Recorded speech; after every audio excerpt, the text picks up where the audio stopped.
Science نے ہمارے غلط عقیدوں، نظریوں اور یقینوں کو نہ صرف غلط ثابت کیا بلکہ ہمیں سچ کا سامنا کرنے کے قابل بنایا۔ در حقیقت سائنس کا علم سچے مذہب کو جاننے کے لیے خدا کی طرف سے ایک تحفہ ہے۔ خدا کے نام رحمان جو اس کے تمام ناموں کی عکاسی کرتا ہے۔ آج کی ویڈیو کا آغاز کیا جاتا ہے جس کا موضوع آخر خدا تعالیٰ نے کائنات 6 دن میں کیوں بنائی؟ اس راز کو سمجھنے سے پہلے ہمیں کچھ منزلوں سے گزرنا پڑے گا۔ انسان اگر زمین اور گرد و نواح میں ہونے والے عوامل کو ہی سمجھ لے کہ یہ کیا پیغام دینا چاہتی ہے تو نہ صرف ہم کائنات بلکہ خدا تعالیٰ کے پیغام کو سمجھنے کے قابل ہو جائیں گے۔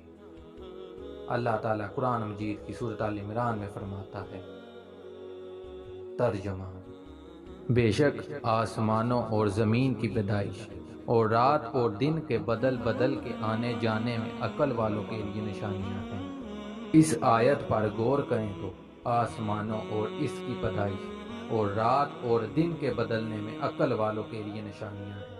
اور اکثر آیات میں فرمایا گیا ہے کہ اللہ تعالیٰ کے حکم سے بارش برستی ہے۔ ان دو دریاؤں کے درمیان آر ہے جو ان کو آپس میں ملنے نہیں دیتی۔ البتہ دورہ ماضی کے لوگ ان سب کو معجزات سمجھتے تھے۔ پھر نئے دور کا آغاز ہوا جس میں اللہ تعالیٰ نے انسانوں کو علم و ہنر کی بلندیوں کی طرف گامزن کیا جسے ہم سائنس کہتے ہیں۔ لیکن جب سائنس نے ہر چیز کو پرکھنا اور سمجھنا شروع کیا تو ہم نے جانا کہ اس کائنات کی تمام اشیاء کسی قانون کے تحت کام کر رہی ہے، جبکہ اللہ تعالیٰ نے فرمایا، تمام جاندار میں نے پیدا کیے، بارش میں برساتا ہوں، جبکہ سائنس نے واضح کیا کہ کائنات کے تمام اجسام کسی قانون کے تحت کام کر رہے ہیں،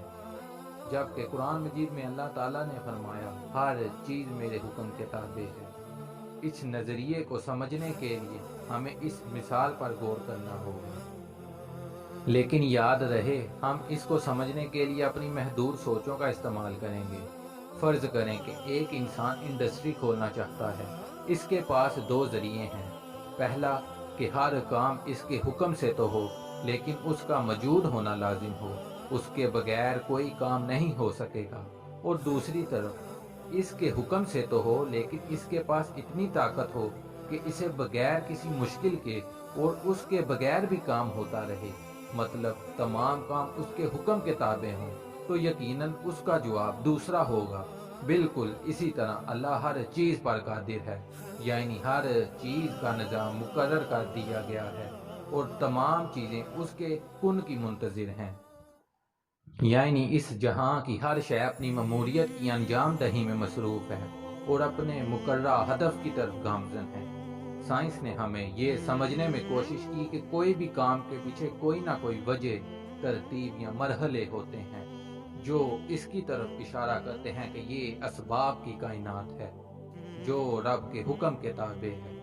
اور یہ کہ کوئی بھی چیز جب پیدا یا ختم ہوتی ہے تو ایسے ہی پیدا یا ختم نہیں ہو جاتی، اس کے پیچھے کچھ مرحلے، وجہ یا ترتیب ہوتی ہے۔ بالکل اسی طرح جب کائنات 6 دن میں بنی تو اس کا مطلب کہ اس کے پیچھے کوئی نہ کوئی وجہ ہوگی جو خدا تعالیٰ نے انسان کے ذمہ لگائی ہے،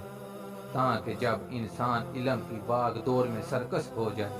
تو اس کی ہدایت کے لیے قرآن مجید ہی مددگار ہو، جبکہ دورہ حال میں انسان علم کی بلندیوں کی طرف گامزن ہے۔ یاد رہے کہ انسان جو کچھ بھی ایجاد کرتا ہے دیکھنے میں ایسے ہی لگتا ہے کہ وہ انسان نے کی، حقیقت تو یہ ہے کہ اس کے حکم کے بغیر انسان سوچ تک نہیں سکتا، اور یقیناً یہ انسان کے ہی ذمہ ہے کہ وہ کائنات کے 6 دن سے اس راز سے پردہ اٹھائے گا،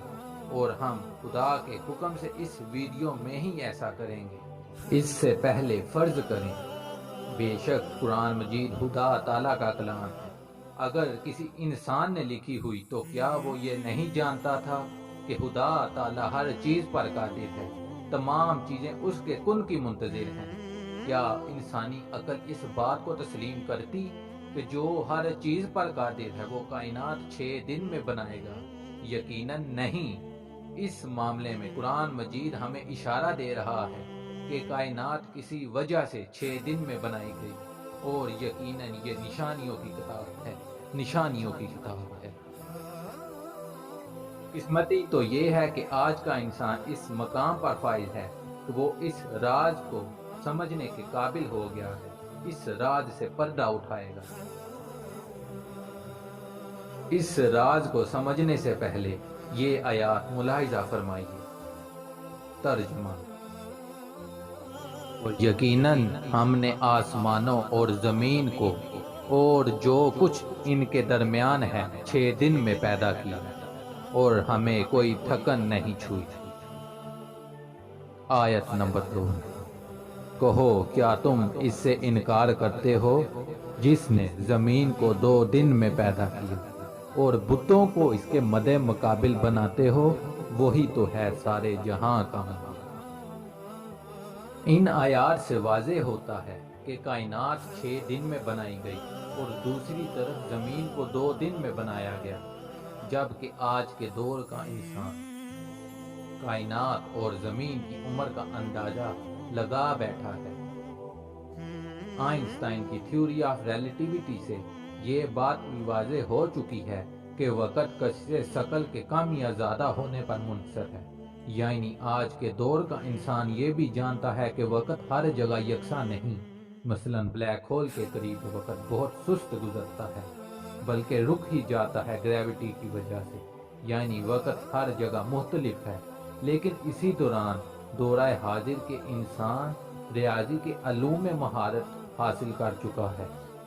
اور ہم یہ جانتے ہیں کہ کائنات فزکس اور ریاضی کے قانون کو لاگو کرتی ہے۔ حقیقت تو یہ ہے کہ آج کا انسان علم کے ہر میدان میں مہارت حاصل کر چکا ہے۔ اگرچہ ہم کسی چیز کا دورانیہ مختلف قسم کے عددی فرق کے ساتھ نکالنا چاہیں تو خدا کے سکھائے ہوئے علم ریاضی سے ایسا کرنا ممکن ہو چکا ہے، یعنی 10 میں سے 7 نمبر لینے میں اور 1000 نمبروں میں 700 نمبر لینے والوں کی ایوریج یعنی اوسط نکال کر ہم اس نتیجے پر پہنچتے ہیں کہ دونوں مساوی ہیں، یکساں ہیں۔ بالکل اسی طرح جب ہم سائنس کے مطابق کائنات کی عمر جو تقریباً 13.8 بلین سال اور زمین کی عمر 4.54 بلین سال تک بتائی جاتی ہے، اور خدا تعالیٰ کے کلام یعنی قرآن مجید کے مطابق کائنات کی عمر 6 دن اور زمین کی عمر 2 دن، اور اگر ہم جاننا چاہیں کہ یہ عددی فرق یکساں یا مساوی ہیں تو ہم ان کی اوسط نکال کر ایسا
اس راز کو سمجھنے سے محروم رہے۔